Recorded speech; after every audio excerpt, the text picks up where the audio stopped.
Thank you to everyone who has come here in person and those of you who are joining us online. I'm Kristen Go. I'm the editor-in-chief of CalMatters. For those of you who are not familiar with CalMatters, we're a nonprofit, nonpartisan newsroom.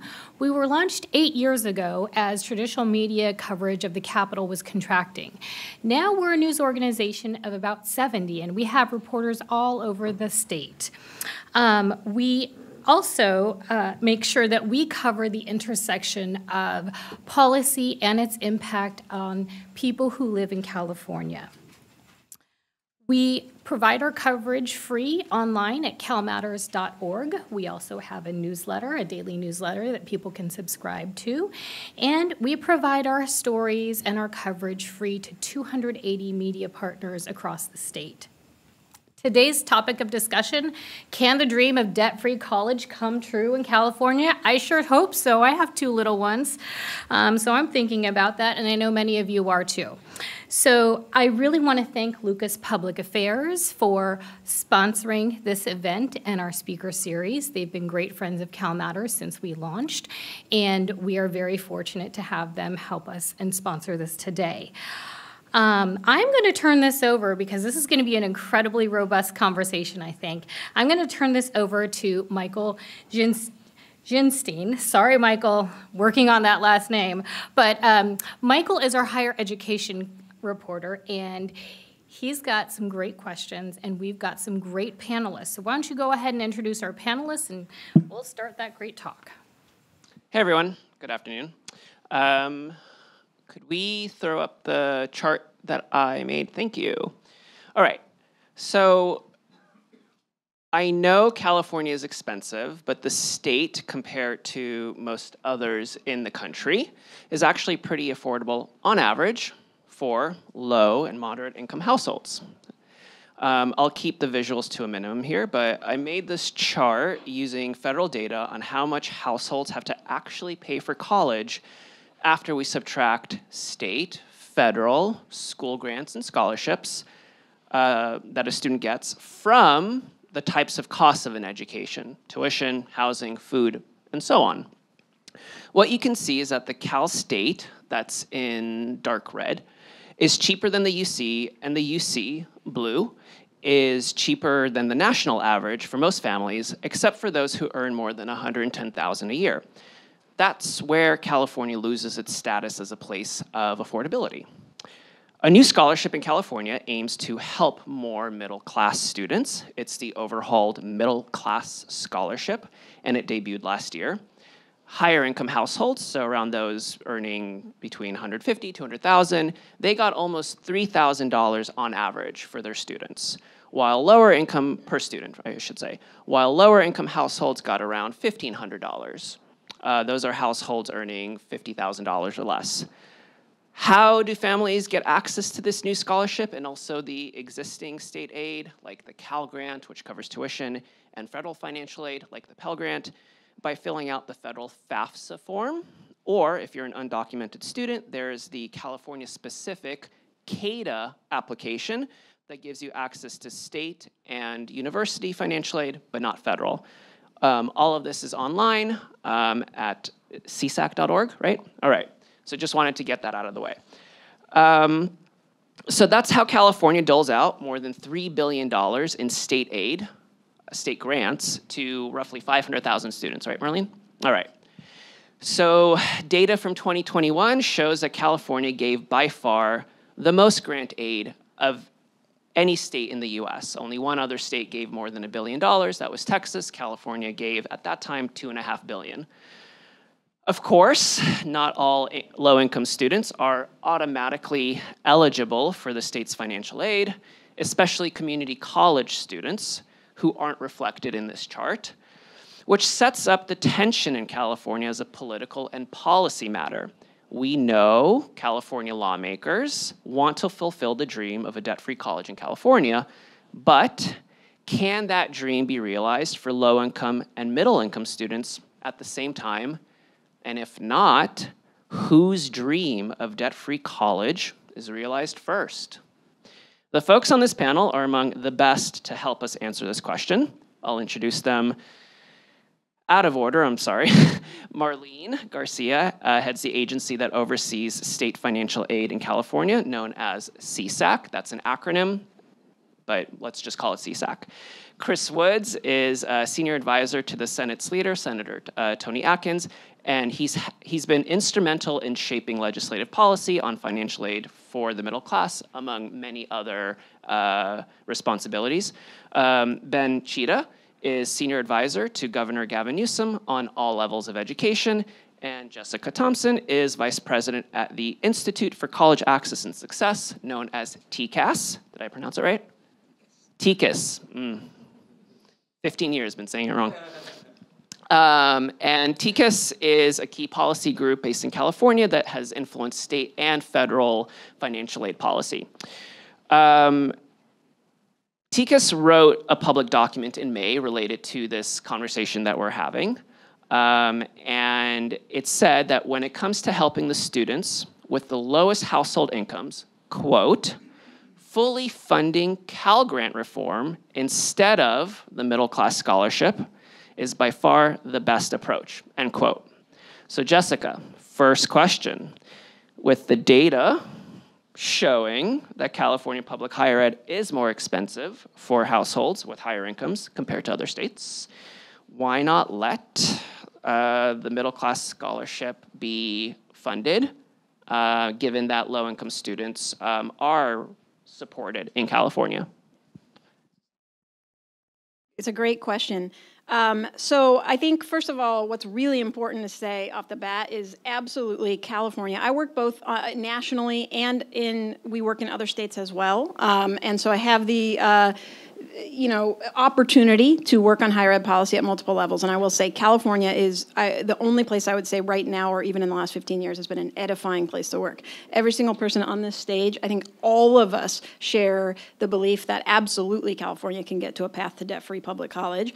Every single person on this stage has absolutely personally done work to put billions of dollars toward that goal in different ways. And we're going to hear about those different ways. One of those is middle-class scholarship. The governor's office has been recently also making major investments in trying to push down the underlying costs of college, which is going to be a key part of the puzzle if we're ever going to get to that goal, right? So there's a lot going on. As we all also know, none of this happens overnight unless Mr. Cheetah is here to tell us that Governor Newsom is ready to do it all this coming year. Then we have scarce resources. We have to make decisions about the order of operations. We have to think carefully about how we're going to get there, what the barriers actually are being faced by our students on the ground in all of our three public segments, in particular community colleges, the CSU, and the UC. At TCAS, our mission is to absolutely get to that debt-free vision, which I will say the new MCS 2.0 lays out as a vision that we share. Acronym check, MCS 2.0 means the middle class scholarship. Why 2.0? Because there was an old version and now there's a new version. And the new version has had a major effect in terms of how those funds are distributed and making sure that they're meeting the sort of financial need of a wider array of students. That said, we also have a cornerstone national model of a program in the Cal Grant.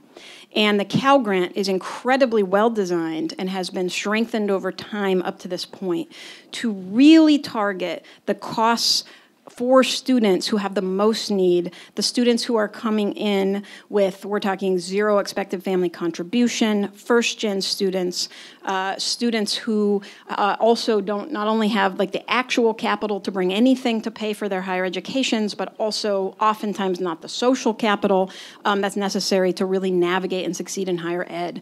We are especially focused on those students at TCAS, and that is why the Cal Grant has always been the core program that we know is doing the most for those students across all three segments. And I'll get to the community college issue in a moment, but that's one of the key reasons why the Cal Grant is so important and so effective, is because that it also includes community college students. And so we know that we still have a ways to go And Cal Grant Reform Act, which has been embraced by the legislature and the governor, but is not funded right now, is an unfunded promise.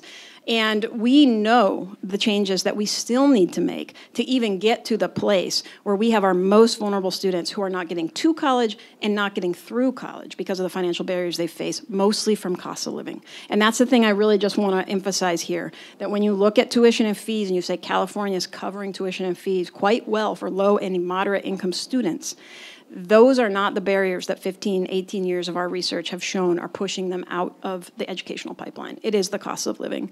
And we are not covering those costs. They are borrowing at higher rates, and they are borrowing more despite the grant aid than their higher income peers. So everybody's struggling with college costs. This system is working for nobody.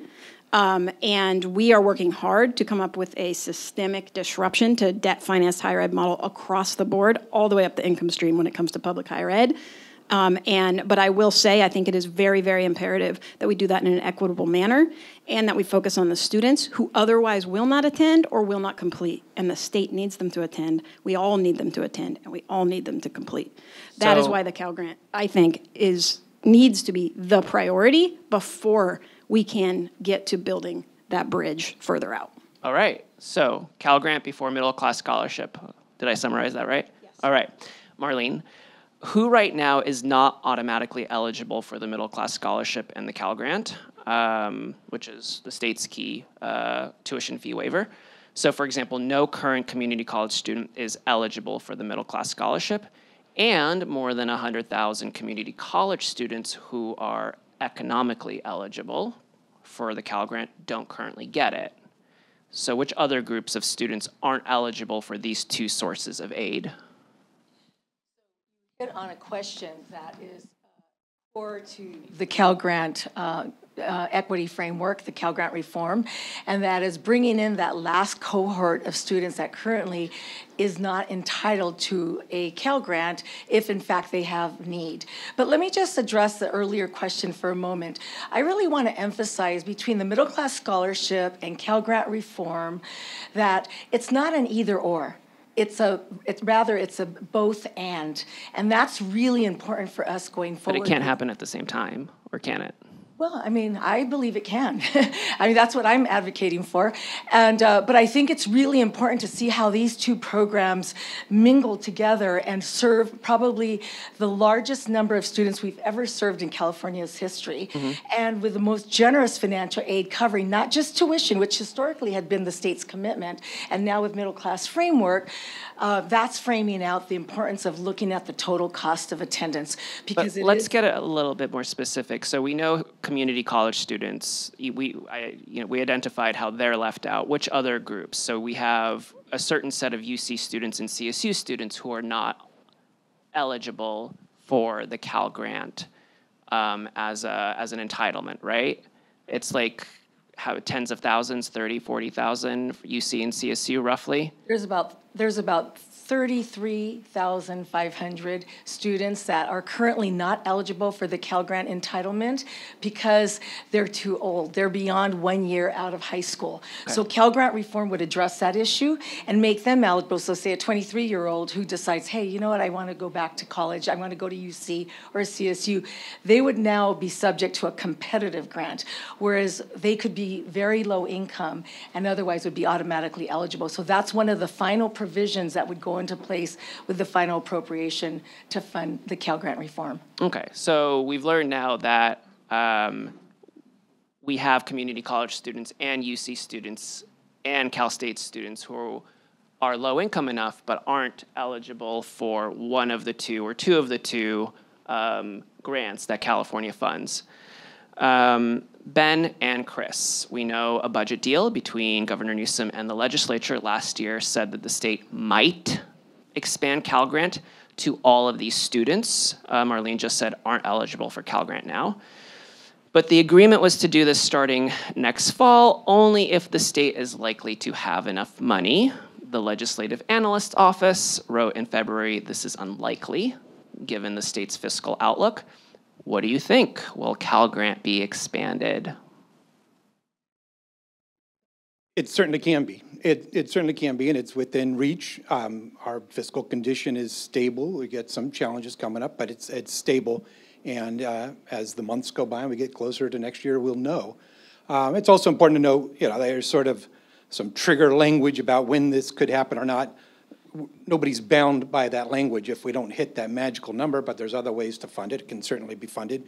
And we certainly hope that the Cal Grant reform package can be, because the Cal Grant program, as significant as it's been over the years, it has had some severe flaws. And that's why one of the reasons we created the middle class scholarship way back when was to capture students that fell through the cracks. And a lot of times those are the most needy students. And Name a flaw. well, if you were the most poor students, you got a Cal Grant B, you had to reach a higher GPA than somebody that got a Cal Grant A. If you didn't go to, you weren't a traditional college student, you didn't go to college right out of high school, too bad, you don't get a Cal Grant. The middle class scholarship came along, and at least we reduced your tuition 40% through that program. And so we captured many more low-income students than that had fallen through the cracks. And that's the whole point of the middle class. So I want to correct a little bit of the narrative that the middle class scholarship was created just for the middle class, or that middle class 2.0 is created to expand it to more of the middle class. It was created to help lower and middle income students that fell through the cracks of our existing financial aid. But more importantly, it's not about who's in the middle class or who's not in the middle class right now. It is about building a stronger middle class. We want people to graduate from college and to be able to fully participate in the middle class and not be strapped with all the student debt that sends money to some Delaware bank, but instead be able to, save up money, maybe buy a house, get married. And that's what the middle class we're talking about. We want our graduates to be full-fledged members of the middle class. That's why it's called the middle class scholarship. But nonetheless, higher income students got more money than lower income students through the middle class scholarship. More than 50% of the people that get the middle class scholarship are under $50,000. Yes. And roughly half the money goes to people under 50,000 or 75,000. Can't remember that. So it is a very equitable thing. You need to look at these two programs together. That's why it's a problem to say, which one do we like, which one we don't. We've had some good conversations with TICAS over the years when we created the middle class scholarship. We had a lot of tension there, but there really should never be tension. These two things are complementary. Every dollar that when we do the Cal Grant reform, we fund that. Every dollar that we give to those students takes us towards that same debt-free college goal. And it's those two programs work together to bring debt-free college to everybody, whether you're low income or middle income, and so that when you graduate, whatever your background is, you're a member of the middle class because you can get a job and not have to pay. But that assumes that it's fully funded now, and it's not. So we go back to this original tension: who do you help first, low income or middle class? And you could do it both many ways. Now, if everyone was paying attention, you noticed in the budget this year that we actually created debt-free college for one category of students already. This is the first one, and it is former foster youth. You now have debt-free college because we fully funded the middle-class scholarship for that category of students. 600 students, right? It's hopefully more and more. And there's a lot of foster youth in this country, in this state, that we need to go to college. And if we tell them, you go to college debt-free, it'll be a lot more than 600. And I don't think we should diminish the foster youth and their struggles that they have going to CSU and UC. And we should give a lot of credit to Senator Ashby for really championing that this year and getting it across the finish line. All right, Ben. I want to start with just saying I'm 2 payments away from paying off $200,000 in debt. So I just wanted to... Law school debt, right? Law school debt, I know, right? That's crazy. But just wanted to know how real this problem is. But in any event, Michael, you're a great reporter. Terrible question. And because Chris and I can only answer it one way. We can only answer it by saying maybe. It's not our call. It's the call of hundreds of people at the end of the day. And I would even say this framing between Cal Grant reform versus middle class scholarship is a distraction for all of us, for our whole ecosystem. Partly because of what Marlene said, but beyond that. So I want you all to imagine a bathtub. The bathtub with the faucet, the tap is on. That faucet is state general fund. That faucet turns on, there was one year where it just blew up for some reason a couple years back, and then it's diminishing, returning. So that's that. Now we're waiting for this bathtub to fill up, but the problem is that right underneath it, we've got this massive hole that's been ripped out, and let's call that the affordability crisis. Let's call that inflation. Across the board, we are seeing state funds coming in, and it's all going into the pockets of rent to landlords to right? Because we're talking about non-tuition costs. I totally accept Jessica's premise that at the end of the day, this is not really about tuition, at least in California. This is really about non-tuition costs. And so I'm talking about housing, which is the biggest cost driver. And so when a general fund dollar goes from the faucet into the pot, and we add on to that, feeding into the housing increasing costs, all that's money is going into the pocket of a landlord. That's fine. I'm not necessarily saying that's bad, but I just want us to understand that's what's happening. So we have the bathtub, faucet, on and off, unclear. It's kind of annoying that it keeps turning off and on, volatile revenue, all that jazz. Hole ripped in the bottom, getting bigger. Now, this conversation is about, let's stick a divider in the middle of that bathtub, low income, middle class. And then let's argue about which side of the divider that faucet dips money into. I would argue that that is the wrong conversation for 2 reasons. Reason number 1 is there are other faucets that we're not paying attention to. The only faucet is not state revenue or doubling the Pell at the federal level. There are other faucets as well, and let me point them out to you. One is institutional aid and our institutional partners. You look at the compacts and the roadmap. The UC compact commits or gets UC committed to debt-free pathways for 100% of its students by 2030 and 60% of its students by 2025. And they're doing that by committing 45% of their institutional aid of their new revenue to institutional aid. Likewise, we just saw CSU tuition increases, and that's seen generally as an affordability problem story, but they're committing 33% of those increased captured revenue to, again, institutional aid that addresses a lot of these types of affordability issues for lower income students. So that's one faucet that I want to take that institutional aid faucet and stick it in the bathtub and make sure that it's all being coherent. There's another faucet that we are not paying attention to, which is businesses and our own students and families. So for example, we put in $500 million with the legislature for paid internships, learning-aligned employment. In that program, employers can What is learning-aligned employment? Learning-aligned employment is basically $500 million for paid internships that run through 2029. And basically what it does, and Marlene's CSAC administers it, and basically what it does is for private employers, for example, they put in half of the internship cost, and the state puts in half of the internship costs. That's an earn and learn opportunity, experiential learning, on top of addressing some of these affordability issues. So creating actual meaningful work opportunities that actually enable students to pitch in is one thing that we could do. College Corps is another thing that we've done. Another vehicle that we've created is the career and college savings accounts, again with the legislature. These are every person born in California is getting a college savings account opened in their name. When they hit kindergarten and they are low income or foster youth or homeless, they get up to $1,500 in seed funding. We need to be leveraging that. We need to be asking businesses and cities and municipalities to partner with us to put in more money and invest directly into our students so that they can save for their futures. That's another faucet that we can plug into. And then I would say, so what I want to do is I want to not have this conversation where we're trying to divide which side it goes into, but rather, which faucets can we send more money into that overall bathtub? And most importantly, and Jessica, I really appreciate you noting this, attack the underlying cost drivers. Plug that fucking hole. Sorry. How is it that we're just throwing good money after bad?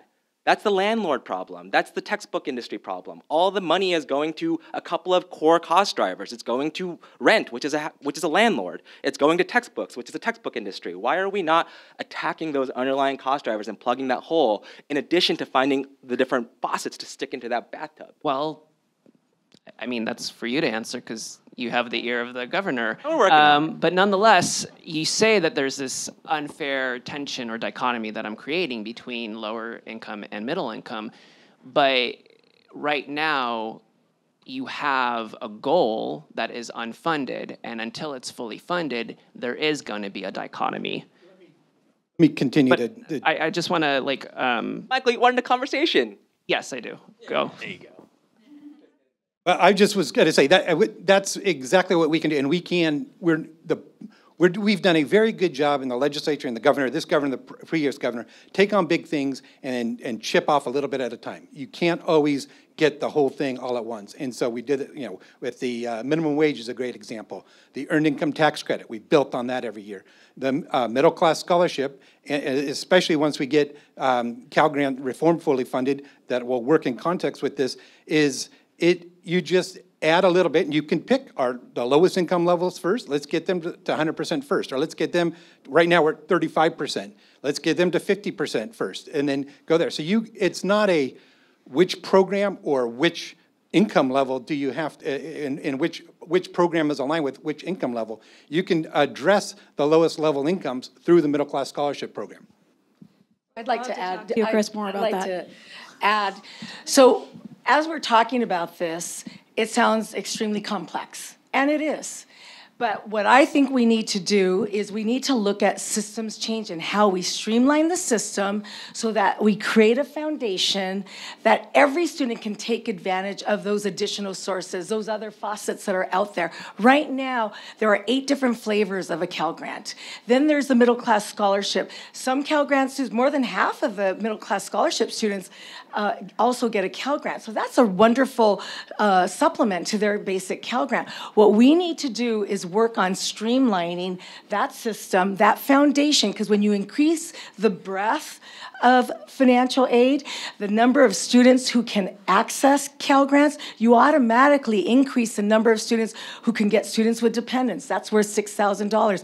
Automatically, foster youth get $6,000 added to their Cal Grant, as well as the middle class. So we need to look at creating a system that supports all students. And we're really fortunate in California that we serve students from 0 EFC, which is the average of a 0 EFC family, and acronym check, estimated family contribution is about $14,000 to $20,000 a year. That's what 0 EFC is. And that there are a lot of students in that category. And we serve students all the way up to $217,000. So California recognizes the struggles that super low income students have, as well as middle class students. It's expensive to live in California. So we, as leaders in this space, need to look at how we design systems that serve students, that it's easy to understand, navigate, so that they can make informed decisions and not turn to a loan when they have things like CalFresh available to them, or things like the Learning Aligned Employment Program. So that's why I have been an advocate of creating that foundation through the Cal Grant Equity Framework, Cal Grant Reform, and aligning it to middle class students so we serve the breadth of students. Another dichotomy question. Let's just believe the LAO and say that there won't be enough money to expand Cal Grant for fall of 24-25. Question to you. Agency, CSAC, estimated that fully expanding Cal Grant to fund every student who's eligible but isn't getting money is $370 million, roughly. Middle class scholarship has expanded to roughly $900 million from roughly $100 million in the last 2 years. So, question to all 4 of you. If there's no money next year for Cal Grant expansion, do you support pulling $370 million from middle class scholarship to fully fund Cal Grant? Jessica. Well, I mean, I don't think we look at it that way, particularly because middle class scholarship funding right now is one time, right? And what's important and why another reason why Cal Grant is a cornerstone model program in the country is because it is an entitlement, which is exceedingly rare for a state to be able to do. And we are very grateful to be in a state that is able to make that real. And in fact, to even expand it, because in 2021, the state did create an entitlement for the Community College Access Award component, right? And that took over a decade of hard work of conversations. We have a coalition of advocates who represent a wide array of stakeholders in California who have come together in a coalition over the past decade. And we had to work hard. And I do want to push back a little bit on this idea because I think all 3 of these people every day have to make hard decisions with trade-offs full of tension. There is no policy or political or budgetary issue where that is not the true reality. And I think that it is vital to our space and to the work that we do as a nonprofit and as an external actor in the policy environment, that we are not sort of afraid to openly, discuss those trade-offs and to talk about the fact that program design matters. It has distributional effects. It matters for real people right now enrolled in school and what dollars they have in their pocket or not, what dollars they understand are there to be in their pocket or not. And that's a piece I just also want to say briefly, and I know you want them to answer that question as well, Michael, but to Marlene's point, the Cal Grant reform, it's not just about those 33,000 students that are currently in the hole, right, and falling through the cracks. It's about simplifying and streamlining so that it isn't so complex, exactly as she said, so that families and students actually know in advance they can count on this. Here's what it covers, and it's going to be renewed every year, right? That is not currently how middle-class scholarship is structured. And again, I would love to talk to Chris about changes that would make middle-class scholarship more progressive, that would actually better meet the needs in a way that we think is equitable. So I just want to, yes. The answer is yes. You would pull that money. I believe that the state made a promise, and the state needs to follow up on that promise and fund Cal Grant reform. And I will say that's not the end of it either. We need to raise the Access Award. We're going to index it to inflation with the Cal Grant Reform Act. It's currently 1/5 of the value of what it was when it was created, while living costs, as Ben has rightly noted, have exploded in California at the same time. So by Access Award, she means some recipients of the Cal Grant get an extra roughly $1,650 in cash to spend on educational expenses. Traditionally, the Cal Grant is a tuition waiver at the UC and CSU. I've summarized, again, there are 8 different versions of this. I'm doing a lot of summarization. So she said, yes, she would pull $370 million from middle class scholarship to put it into Cal Grant. Marlene, I don't know, can you answer this question? I can. I would not pull and redirect funds that are currently serving 300,000 students. I would not do that because it takes a year and numbers of people are involved in implementing these programs, and I wouldn't want to say to students, you're no longer going to get your middle class scholarship award. Well, you'd get less. Presumably, you wouldn't cut off. You face a student and tell them you're now going to get less when they've been planning. I thought they were the same students. No, they're not. There's 150,000 are the same, but 140,000 are above the Cal Grant cutoff. But I wouldn't frame it that way. I would look at how we, as a state of California, we're already investing almost $4 billion. Why don't we add a couple, 200 million more or so and finish the job? We have this huge puzzle that's unfinished, and all it needs is for the last few pieces to fall into place, and it'll create efficiencies and streamlining and simplicity for students, but it'll increase the simplicity in how financial aid officers administer the program. That's huge for a state as big as California. We need to look at the long game, and we need to look at, are we really committed to strengthening California's economy and building this thriving workplace that we're saying people from all zip codes should have the opportunity to go to college? Well, right now, that's not quite the case, and we're trying to take the final steps to make that possible and to say to all students, clearly, if you have these needs, and for Cal Grant, it would be as simple as if you're eligible for a Pell Grant and meet the federal poverty level thresholds, you will get a Cal Grant. And in California, if you make up to 200... That's not funded right now. It's not fully funded. We get the Cal Grant reform. That will be part of the simplification. But how do you get it without money? Well, that's what we're working on. This is a big state. We have to make choices, but I wouldn't make the choice to redirect funding that's already in the pipeline for a group of students who have need. We're always about serving more students, and I wouldn't take it back. Chris. Okay, so let me just be really clear. No, our whole thought process in all of this during challenging times is we protect our progress. We've made a lot of progress across the board, not just in higher education, human services, healthcare. And no, we are not going backwards on things that we've invested money on. That's why we build up our reserves. That's why we've acted responsibly for over a decade. And responsible budgeting is always our #1 priority. That allows us to not have to put money in for a program on one year and pull it back the next year. We're off of the of the roller coaster budgeting. We've figured out ways to stabilize our spending even with volatile revenue. So there's no chance in the world we're ever going to take a dollar from the middle class scholarship in this environment because we want to go forward. We're not going backwards. It's protecting our progress and making more progress. So it's just, again, not a great question. But we'll, and so it's not going to happen. Some liked it. Yeah. Chris, can you clarify for a second? Because right now the middle class scholarship is not funded with ongoing general fund dollars. So it is a one-time cost. So are you saying that we will continue to fund middle class scholarship at the current level it's funded at in perpetuity? Yes, yeah, that's our perspective. That's right. And I'll tell you something else. The legislature had this choice. Which should we do? Expand the middle class scholarship and or fund the Cal Grant reform? And the legislature made that choice. Let's get those Cal Grant reforms in place. But now let's start covering people's living expenses, which is what the middle class scholarship does. And so while a lot of... Even folks who come from families of 200,000 household income. Yeah, so it's a very simple formula. What's the cost of education? You subtract out about a 10-hour week, 10, 15-hour week work, and then you get what is your federal grants, what is your state grants, and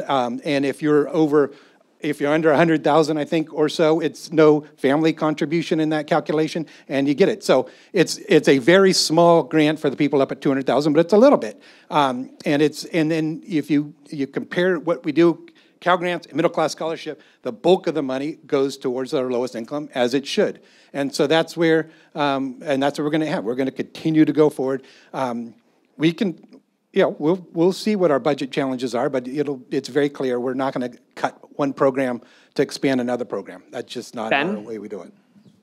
Yeah, I think that what you're imagining is that I'm going to give you an answer that's sort of like on the merits, like trying to break down the merits of one versus the other, or something along the. I think that's what the. I just want a yes or no. I know, but I mean, I think that's what it's trying to sort of pull in is conversation around like what are the relative merits versus one or the other, and how do you think about it from a policy and political perspective? Like, I think that's what you're trying to draw out, and that's an interesting question. But I would say it's largely abstract because the way that the way I would answer the question is, I will monitor the landscape of what appears to be doable and landable within political reality and take whatever position maximizes good for people who are hurting right now. That is basically, and I don't know the answer to that yet. Like it depends on how the dynamics in the legislature and the conversation plays out next cycle. It depends on how the advocates do in terms of pushing one way or the other. I would even say that in a lot of ways your question kind of elucidates how in so many ways we confuse humans and systems from each other. Like we oftentimes kind of mix them together.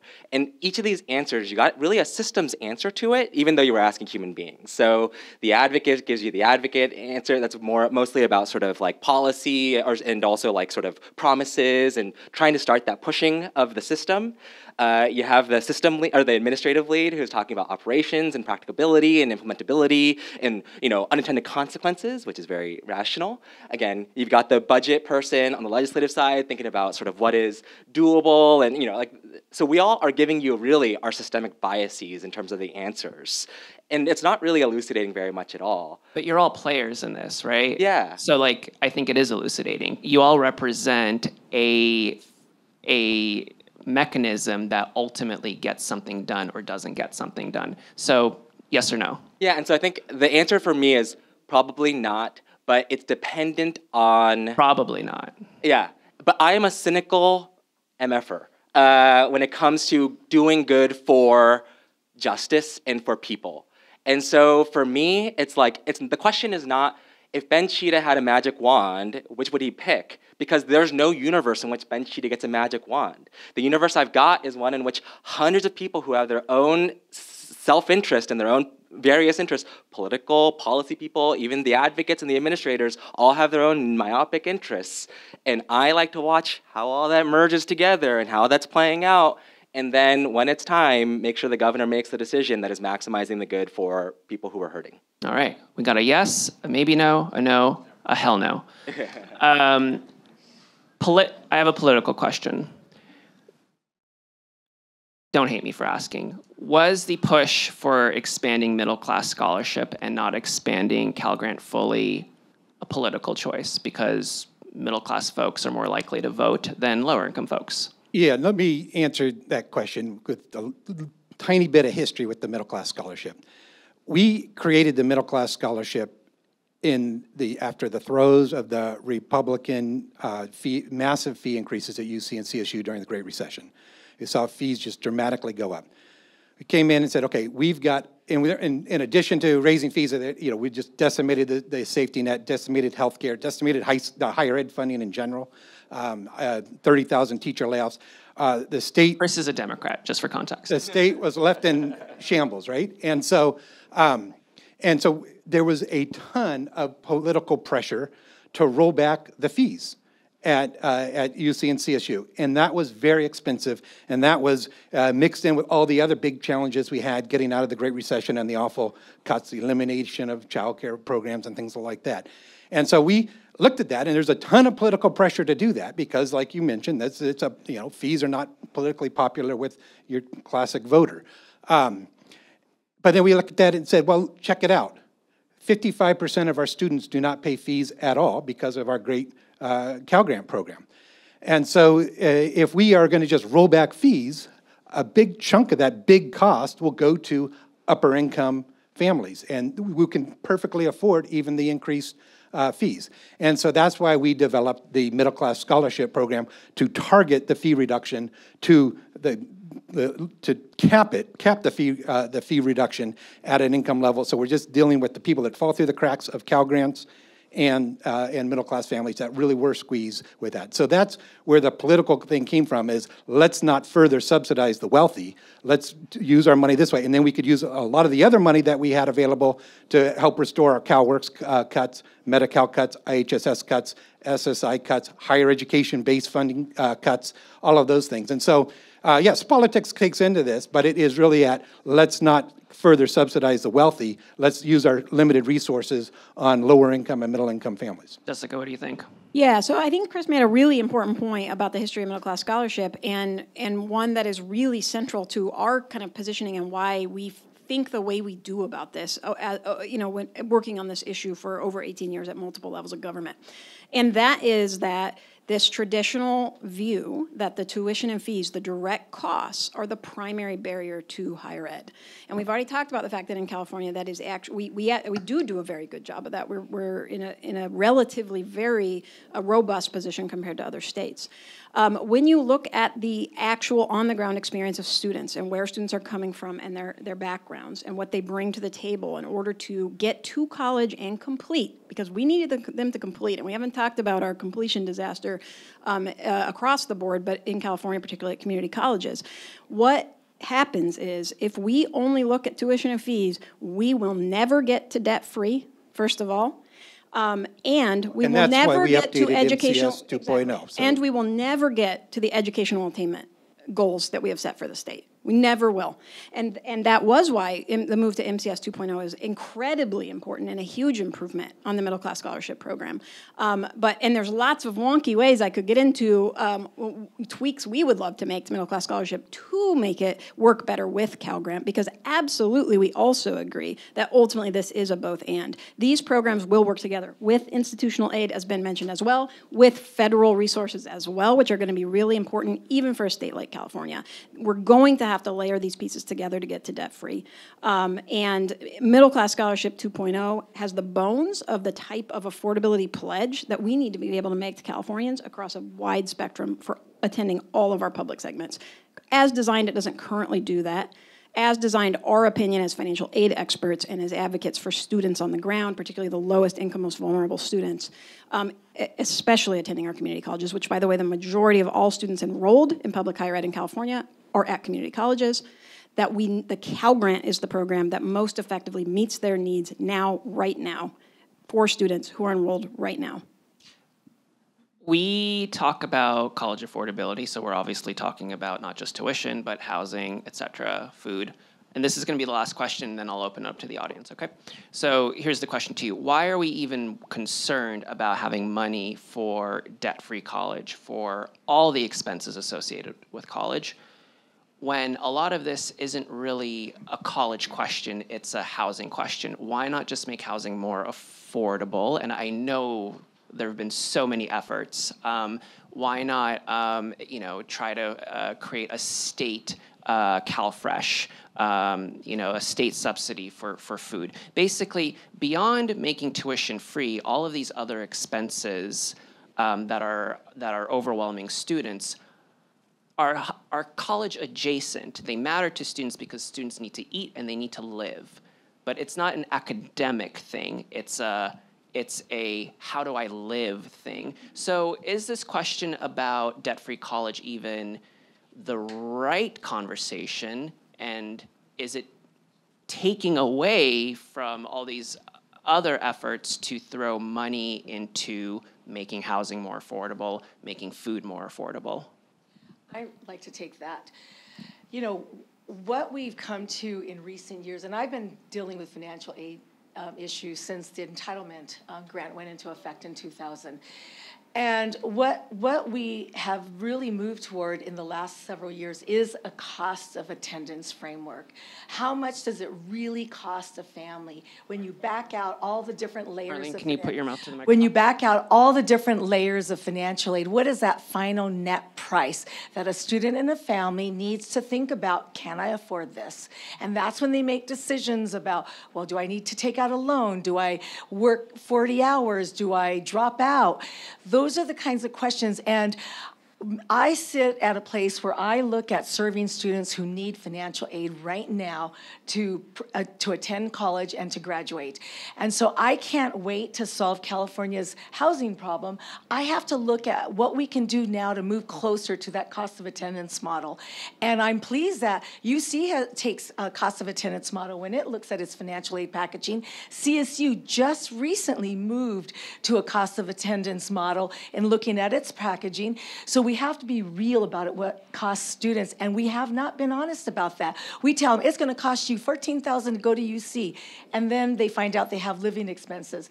So it's a lot more complicated, and the cost of attendance framework is a good starting point. In California, we're closer to meeting most need than most other states, and if we piece together the different kinds of aid that are available, you get pretty darn close to meeting the need of a lot of students, including the middle class, because remember, they have a larger income from which to draw. So their grants, on average, our middle class scholarships are about $3,000. A Cal Grant student that gets a grant is about close to $2,000. And you add that Cal Grant $2,000 middle class scholarship on top of a Cal Grant. If they're going to UC, you add $2,000 on top of $14,000. So you're talking about some money they can count on. We have to think differently in this space about how do we communicate and how do we consolidate these programs so students don't have to work so hard, jump through 20 different hoops to take advantage of all these different resources. And that, to me, is the goal and the vision for California, to look at all these opportunities and what combination of aid is going to work for each individual student. And I can't solve the housing problem. I have to serve students today, and we can't afford to lose a generation. Kristen, Ben, can you solve the housing problem? No, but it's fine, and that's what we should. We got to keep chipping away at it as much as possible. One way you do make housing more affordable for a graduate is to make sure they have less money they have to spend on student debt to some out-of-state bank. And so if you have more money in your pocket, you can afford to live in California a lot better, and you're more likely going to stay here, be a productive member of our middle class. So that's why we've got it. That middle class scholarship reduces the cost of living. It isn't about the tuition. It covers the cost of living costs. And so that's what we need to do. Now, of course, we have to do all the other efforts, and we're doing everything we can to reduce the cost of housing on different things. You got to build more, got to build more, got to build more. We also have the California Dream for All program, which will hopefully make it more affordable for people to buy a new home too and become homeowners in California, and they'll be here strong in the middle class, and their kids will have a better chance going to UC and CSU as well. I feel like I do need to say that the California legislature in the last 2 or 3 years committed roughly $4 billion to expand housing in California for students. So I think that's an important point to make. That's why Jessica said that there have been efforts to lower the cost drivers of higher ed. So the thinking being, if UC, CSU, and community colleges can get state money to build housing, then they charge less in rent, which means rent becomes more affordable for students. That helps maybe 20, 30,000 students. We have, 500,000, no, way more, 2 million plus 3 million, way more than 20,000 students. But, I have to acknowledge it. Question is from the audience.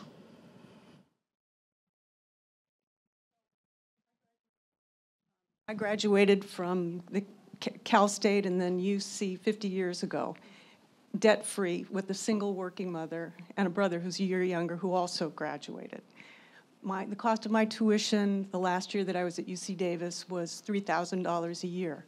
The current cost is all costs. So what's the sort of baseline question? 14,000 for UC. 14,000. So in effect, in 50 years, the inflation is microscopically small, from 3,000, 14,000. So the question is, what are the other inflation costs? And in what universe, first of all, I loved all of your questions. And the next question is, in what universe does it make sense to think, even to contemplate penalizing landlords, or that somehow is going to lower the cost of housing, that somehow you're going to lower rent or you're going to freeze rent? That's unbelievably short-sighted. The question is,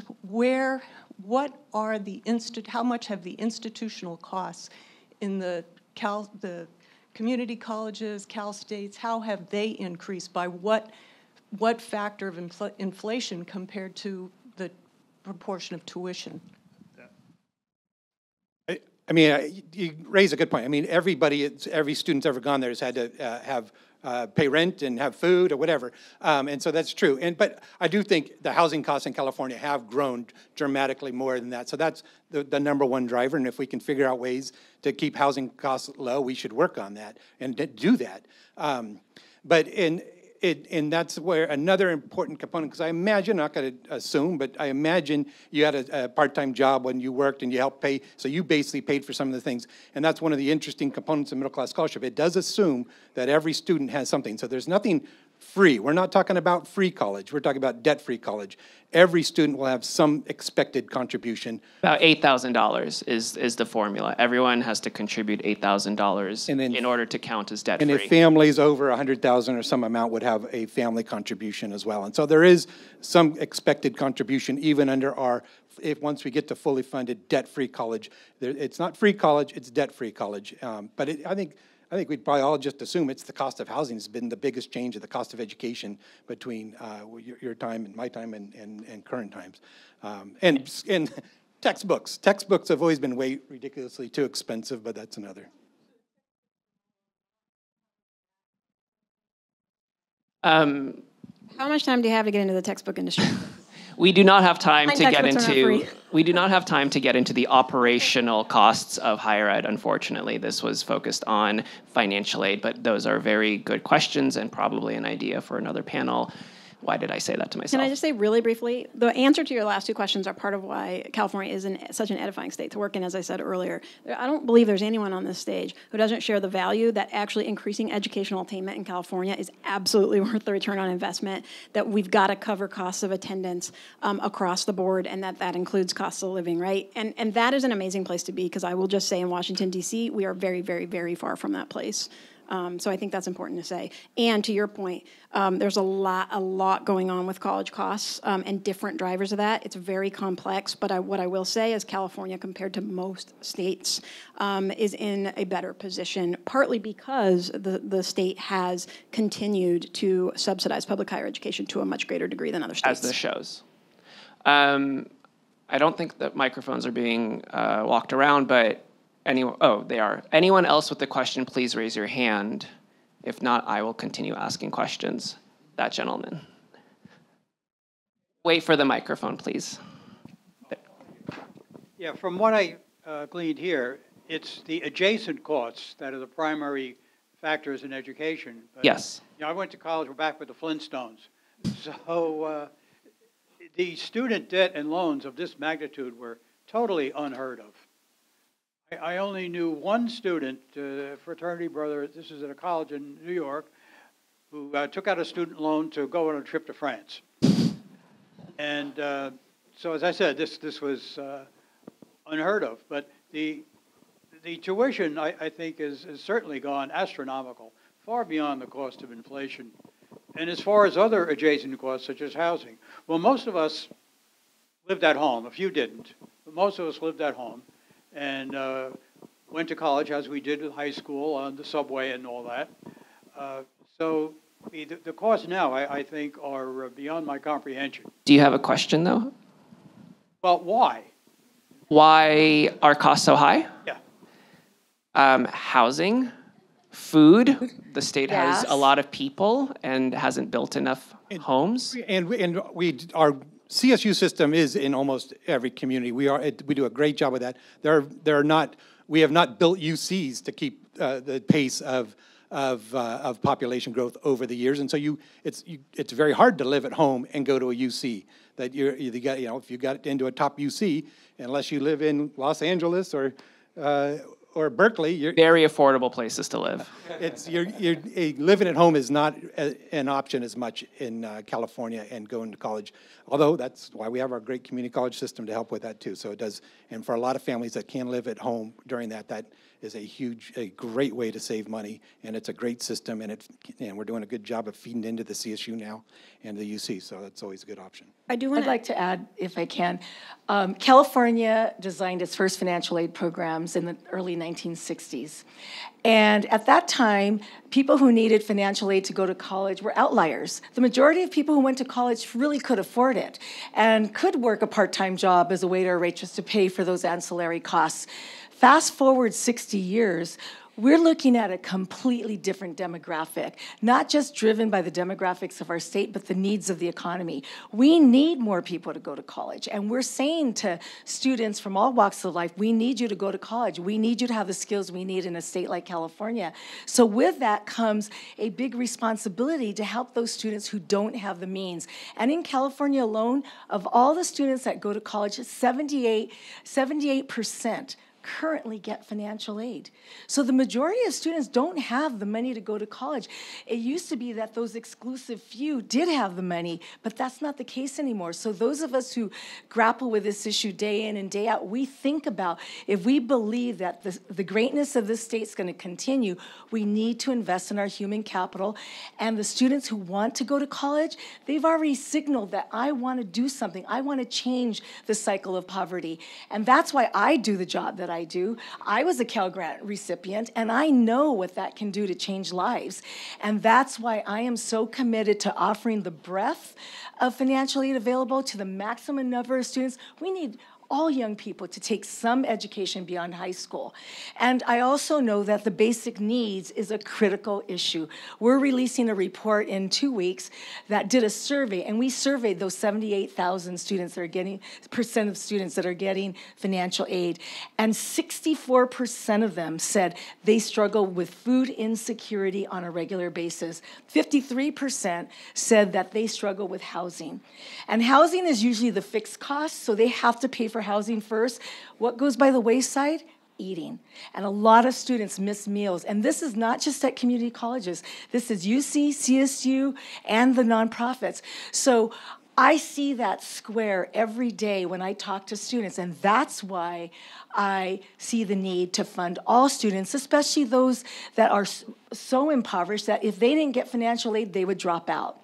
You talk about students that are on the higher income. If they don't get financial aid, they'll struggle, but they're not going to necessarily drop out. But we don't want anyone to have to struggle to get a college education, because that's what we're about in California. So that's why I've been adamant about we need to support middle-class scholarship, especially the framework of cost of attendance, and then also make it seamlessly work with the Cal Grant program, and to really finally redesign Cal Grant to meet today's students' needs, not when it was designed back in 1960. One thing I just want to add briefly, and those are really, really important points that Marlene just made about the demographics, right, and the shifts in the need, and also the number of people, the cross-section that we now, need into our post-secondary system. Just to acknowledge another part of your question, I won't go too far into like wonky macroeconomic stuff, but it also is, we provide quality education here in California, and that's an important piece of the puzzle. Our community colleges, our CSUs and our UCs employ quality instructors. We're providing quality options for different ways to get that education. And I don't want to ignore the piece of your question, which is partly also explained by the fact that high quality teaching and learning, which by the way is provided by very high skilled labor, which macroeconomically is very expensive in the United States relative to other goods and services. And so there is also a lot of conversation and explanation around college costs that comes down to the fact that we don't have a high quality, cheap, easy, fast way to provide good education. As much as Silicon Valley here and our neighbors would like to convince us that we do, we don't. And so that is a piece of the cost question that is legitimate as well. Should I let the audience ask another question, or should I give a final thought to each of our panelists? Okay, Manny. Manny is going to ask a question. He is an employee of TCAS. I just want to point that out. Yeah, just wondering, right, both of these programs currently are counting on EFC, and we're awaiting FAFSA simplification. We're changing to the student aid index. Could you all speak a little bit about how we see these programs taking that change on, and kind of what happens with SAI, the SAI change for middle class scholarship in Cal Grant? Can I restate that question? Will this change matter to students, or is this just a back end thing that policy folks have to worry about? So it's a little of both. It's a back-end thing, and by and large, the new student affordability index is similar to the estimated family contribution, but it's calculated in a different way. What it's going to do is actually increase the number of students that are eligible for a Pell Grant by about 11% in California. So it's a good thing. And but the rest of it is a back-end technical thing. That's what my operational people have to deal with. I don't even know what's involved, but preparing for that change. And by the way, the better FAFSA and the better California DREAM Act application, we're trying not to call it CADA because no one knows what that is, that's going to be going into effect or being launched this December, and it will be a simpler experience for the majority of students who are applying for financial aid. About 80% will be able to pre-populate their applications with IRS data files from their parents' filings. So we're looking forward to that. This is all good because filling out financial aid applications is long and tedious and overwhelming, and people quit. So the more that the state and the federal government can pre-provide info, the better it is for folks. That's the takeaway. I want a final thought from the four of you before I'm told it's time. So Ben, final thought from you. I don't have a particularly good one, but I'll say one thing that I was thinking about through this conversation is one piece of positive thing that I want to surface is we all agree on the non-tuition cost, the scope of the problem, which I would say is the first step to solving the problem. We actually, I think it's remarkable how much consensus there is in the space around what problem we're solving for, that it's not just about tuition and fees, that it's actually about the total cost of attendance. I think that what that says, it's a manifestation of the right way to think about what we are doing, which is to say, we are not thinking about it from the bureaucratic lens. I'm a UC, so I'm charging this amount, so that's the amount that I have to zero out. That's a bureaucratic lens. To your question from earlier, why do we care about total cost of attendance? Why wouldn't we care? If we cared about the actual human being who is being impacted, we have to see from their perspective all the different costs and scope the problem to capture all of those costs. So of course, I would say it's a positive development that this is the case. One, because it wasn't a foregone conclusion that this would be a development.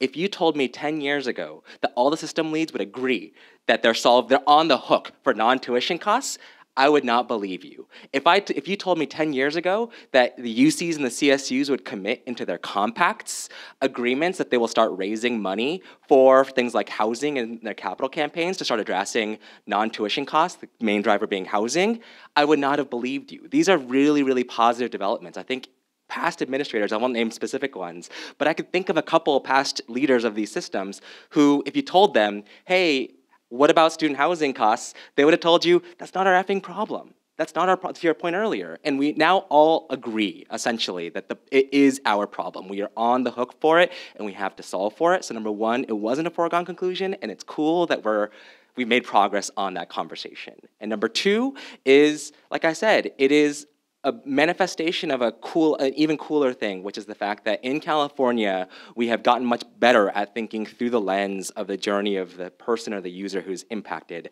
as opposed to the systems or bureaucratic lens, which is a really important thing to start reorienting the way that we think about things. Jessica, final thought, 30 seconds.